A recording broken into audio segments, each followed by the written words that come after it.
안녕하세요. 저는 건물주 때문에 결국 이사를 가게 된 30대 중반의 가정주부입니다. 저는 5층짜리 상가 제일 꼭대기 층인 5층에 있는 투룸에서 살고 있습니다. 1층과 2층엔 작은 카페와 당구장이 있고 3층부터는 저처럼 전세로 살고 있습니다. 아무리 상가 건물에서 살고 있다고 해도 고깃집처럼 음식 냄새가 강한 가게가 있는 것도 아니기도 하고 동네 자체가 한적한 편이기도 해서 살고 있는 데는 크게 불편한 게 전혀 없었습니다. 게다가 건물주분이 50대 정도로 생각보다 젊었고 훈훈한 외모에 젠틀하기까지 했습니다. 그리고 워낙 깔끔한 편이라서 주기적으로 청소업체를 불러서 꼼꼼하게 청소를 해주시기도 합니다. 그리고 주변 동네 주민분들이 해주는 말을 들어보니 저희 건물주는 제가 살고 있는 지금의 건물 말고도 다른 지역에도 건물들이 많으셔서 엄청난 재력가라고 하더라고요. 솔직히 그 젊은 나이에 그만큼의 재력을 가졌다고 하니까 왠지 모르게 부럽고 멋져 보이기까지 하더라고요.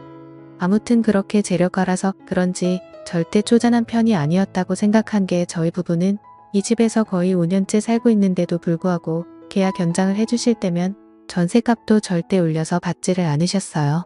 그래서 감사한 마음에 살고 있었고 같은 건물에서 살고 있는 다른 이웃분들도 저희 부부처럼 전셋값이 오르지 않기도 해서 다들 만족해 하시면서 그렇게 사시는 것 같았습니다.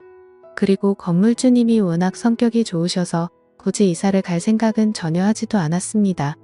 하지만 그렇게 다 좋았음에도 조금 불편한 점 한 가지를 굳이 꼽아보자면 건물주 아저씨는 정말 한가하신 건지 한량처럼 시도 때도 없이 건물 주위를 어슬렁 거린다는 점이었습니다. 그래서 제가 마트를 다녀오거나 운동을 할 생각에 잠시 동네 한 바퀴를 돌러나가면 건물주를 가끔씩 마주치기도 한 거랄까. 뭐 사실 이것도 불편했던 점이라고 하기엔 억지라고 할 정도지만 그거 말고는 크게 불편한 게 딱히 없었습니다. 그렇게 지내던 어느 날 집에서 운동을 하고 타이트한 레깅스를 입은 채로 바람도 쐐겨 옥상으로 올라갔습니다. 그런데 건물주 아저씨가 담배를 피우고 계시더라고요. 건물주분은 저를 보더니 평소와는 다르게 갑자기 제게 말을 걸면서 지내기에는 불편하지는 않은지 이것저것 캐물었고 힐끔힐끔 제 몸을 위아래로 쳐다보더라고요. 원래 평소에는 엄청 젠틀해 보이셨는데 요즘 들어서 자주 마주치다 보니 말을 거는구나 싶었고 제 몸을 위아래로 쳐다보는데 기분이 조금 불쾌하더라고요. 그래도 건물 주분이기도 하고 남자라서 그런가 보다 하고 크게 뭐라고 하지는 않았습니다. 그렇게 대수롭지 않게 생각하고 인사를 마치고 저는 집으로 내려왔습니다. 그런데 그날 평화롭게 지내고 있던 저희 집에 갑자기 벨이 울리더군요. 누가 말도 없이 찾아왔나 싶어서 인터폰으로 보니 건물주분이 저희 집으로 찾아오셨더라고요.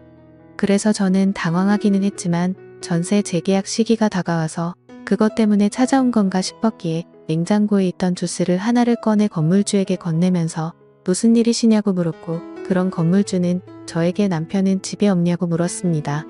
하필 그날은 남편이 야근을 하는 날이었고 저녁 9시가 넘은 시간인데도 불구하고 저 혼자 집에 있었습니다.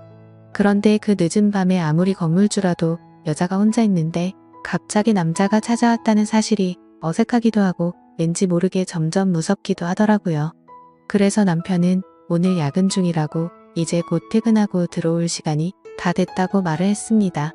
그렇게 잠시 말이 없던 건물주는 저에게 음흉한 표정을 지으며 혹시 내 애인 할 생각 없어요? 라고 물어보더라고요. 그 말을 듣는 순간 저는 너무 소름이 끼치고 무서웠습니다. 건물주는 저에게 한동안 내 애인을 해주면 전셋값도 내려줄 의향도 있고 매달 필요한 거 사는데 쓸 수 있게끔 신용카드도 제게 준다고 유혹을 하더라고요. 솔직히 요즘 들어 큰 돈이 많이 나가서 마음이 힘들었었고 저도 가정주부를 오랫동안 하고 있다 보니 남편 혼자 일해서 벌어오는 돈이 생활에 많이 쪼들리긴 했습니다. 그래도 저는 이게 무슨 말도 안 되는 생각이냐고 스스로에게 욕을 했습니다. 저는 무슨 소리시냐며 됐다고 단호하게 거절했지만 건물주는 말했습니다. 우리 501호 세댁만 이런 제안을 받는 게 아니니까 부담 가질 필요가 없어요 라고 말하더군요. 이게 무슨 말인가 싶었는데 건물주가 하는 말을 들어보니 401호에 살고 있었던 20대 후반 자취생도 이 아저씨와 불건전한 사이로 지내고 있다고 하더라고요. 그 여자는 몸매도 좋고 엄청 화려한 외모에 좋은 회사에 돈도 많아 보였는데, 그리고 멋진 남자친구도 있어서 곧 결혼한다고 들었는데 도대체 뭐가 아쉬워서 이런 부적절하고 못된 사이로 발전한 건지 정말 이해가 되지 않더라고요. 저는 손을 뿌리치면서 유부녀인 저에게 이러시는 이유가 뭐냐며 지금 하신 말씀은 못 들은 걸로 하겠다고 화를 내면서 말을 하였고, 그 말을 들은 건물주는 그러면 이사 가실 준비하라며 전셋값을 올린다고 통보를 하더라고요.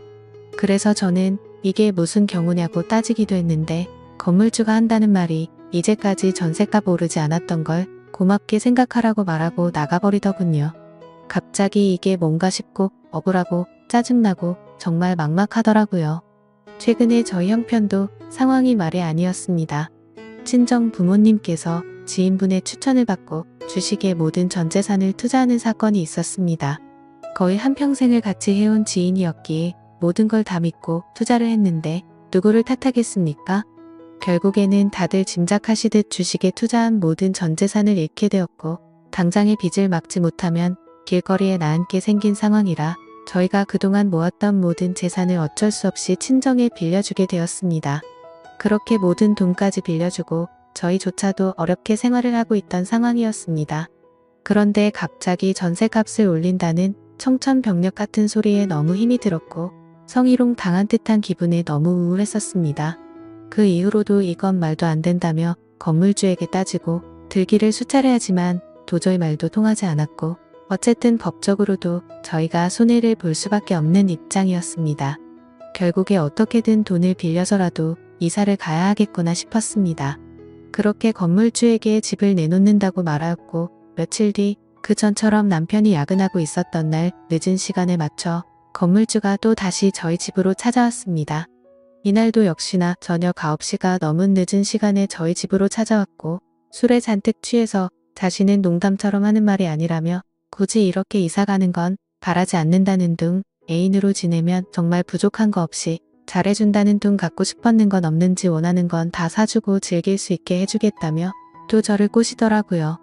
저도 너무 힘든 시기에 몸도 마음도 지쳤고 잠시 멈칫거리며 생각을 하고 있는데 갑자기 그 순간 건물주분이 대뜸 저에게 키스를 하더니 스킨십을 하더라고요. 처음에는 발버둥을 쳐보기도 했지만 힘에 못 이겨 결국 사고가 일어나고 말았습니다. 저는 그날 건물주와 바람을 피우게 되었고 남편에게 미안한 마음에 얼마나 울었는지 모르겠네요. 경찰서에 가야 하나 싶기도 했지만 처음에만 거부를 했을 뿐이고, 건물주의 카드로 그동안 못 샀던 제 물건들도 사고 밀린 빚도 갚고 하니 정말 이건 아니다 싶으면서도 그동안 고생했던 날들이 스쳐 지나가면서 오히려 전보다 좋다고 생각들더라고요. 게다가 그날 이후로는 점점 건물주에게 관심과 마음이 생겨갔고 저도 점점 즐기고 있었기에 경찰에 신고하려는 생각은 사라졌었습니다. 그렇게 결국에 저는 현실적인 좋은 선택을 하자고 마음을 먹었고, 가끔씩 남편이 없는 시간에 밤낮 가릴 거 없이 건물주는 저를 찾아왔죠. 저도 그런 건물주분이 점점 마음에 자리 잡고 있어서 크게 내치지 못하고 받아들이게 됐던 것 같아요. 아무튼 그날 이후에 집을 내놓는 건 다시 한 번 더 생각해보기로 결정을 했고, 그렇게 해서는 안 될 관계를 3달가량을 몰래 이어왔습니다. 그런데 어느 날부터인가 건물주가 며칠 동안 저희 집으로 찾아오지 않길래 무슨 일이지 싶었고, 한편으로는 죄책감도 들어서 이렇게 관계가 끝나는 게 다행인 건가 싶어 마음을 정리하고 있었습니다. 그런 생각을 갖고 있던 저는 마트를 가기 위해 집 밖으로 나가게 되었고, 집으로 돌아가던 길이었는데 집 근처에 있는 모텔에서 4층에서 살고 있는 20대 후반 여자와 건물주가 손을 잡고 나오더라고요. 그 모습을 보면서 질투 비슷한 느낌도 들고 너무 분하고 놀래서 저도 모르게 휴대폰을 꺼내 들고 그 두 사람이 모텔에서 나오는 걸 찍게 됐습니다. 건물주가 저번에는 아랫집 여자와는 끝난 사이라고 말했었는데 그게 사실이 아니었던 건지 아니면 다시 저 여자를 만나는 건가라는 생각이 들었습니다. 저는 저를 갖고 놀았다는 생각과 저런 남자와 함께 사랑을 나누고 조금은 마음을 주었다는 게 정말 수치스럽고 후회가 되었습니다. 저는 괘씸한 마음에 건물주가 모텔에서 나오는 사진들을 찍어서 몰래 저장해 두었고, 동네 사람들을 통해 건물주 와이프 번호를 알아낸 후에 찍어둔 사진을 보내게 됐습니다. 사진을 보내고 나서 얼마 지나지 않아서 건물주 와이프 되는 분에게서 전화가 왔고, 저는 하나부터 열까지 솔직하게 사실을 말한 뒤에 이 집에서 당장 나가겠다고 말했습니다. 처음에는 와이프가 저한테 화를 낼 줄 알았지만 오히려 저에게 사과를 하시더라고요. 사실 이 건물주가 성욕이 많은 편이라서 결혼 전부터 여자만 보면 환장을 했다고 해요. 그리고 결혼 후에도 돈을 이용해서 자기 건물에 사는 많은 여자들에게 접근을 했고 몇 년 전에도 이런 일이 있었는데 결국 또 다시 이런 일이 생겼네요라고 와이프 되시는 분이 그렇게 말씀을 해주시더라고요. 저도 사모님에게 사과를 드리며 그런 불미스러운 일을 만들어서 죄송하다고 사과를 드렸고 제가 살고 있는 이 건물이 다행히 사모님이 명의로 되어 있다고 해서 지금 당장 나갈 수 있도록 전셋값 돌려주겠다고 하셨습니다. 정말 죄송하다고 말씀드리니 사실대로 모든 걸 말해주고 일이 커지는 걸 원치 않는다면서 요즘 세상에 전셋집 괜찮은데 구하기 힘드니 이사할 곳 최대한 빨리 찾아보라고 하더라고요. 사실 제가 어쩌면 사모님에게는 불륜녀나 마찬가지일 수 있는데 자진해서 사실대로 말해주었다는 이유로 오히려 제 편이 되어주셔서 정말 감사했고 제가 그런 몰상식한 사람이랑 주기적으로 만났다는 게 정말 후회스럽고 한심했습니다. 사모님에게 들었는데 사실 그 건물주 아저씨가 이 모든 건물 주인이 아니고 따지고 보면 모든 건물들이 모두 사모님 명의로 되어 있다고 하더라고요. 그냥 여자를 꼬시기 위해서 본인이 건물주라고 말하고 다녔던 것 같다고 더 이상 이런 골치 아픈 일도 진절이 나고 진지하게 이혼을 생각 중이라고 하셨습니다. 정말 저도 제 스스로가 멍청한 것 같고 남편에게도 정말 많이 미안합니다. 아무런 사실을 모르고 열심히 일만 했던 남편과 저를 이해하고 넘어가 주신 사모님에게 정말 미안합니다. 현재 남편은 제가 그런 일이 있었다는 걸 전혀 모르고 건물주가 나가라고 해서 나가 한다고만 알고 있어요. 그리고 4층 살았던 그 20대 후반 여자는 사모님에 의해 현재 사귀고 있던 남자친구에게까지 스폰서 얘기가 들어가면서 결국에는 파혼을 당했다고 하는데 왠지 모르게 그때 불쾌한 감정이 남았는지 속이 시원하더라고요. 따지고 보면 저도 불건전한 행동을 했던 사람이라 마음 편하게 살고 있지는 못하지만 앞으로 그런 일이 없도록 남편에게 더 잘할 생각이고 돈 하나 때문에 두 번 다시는 앞으로 그러지 않겠습니다. 감사합니다.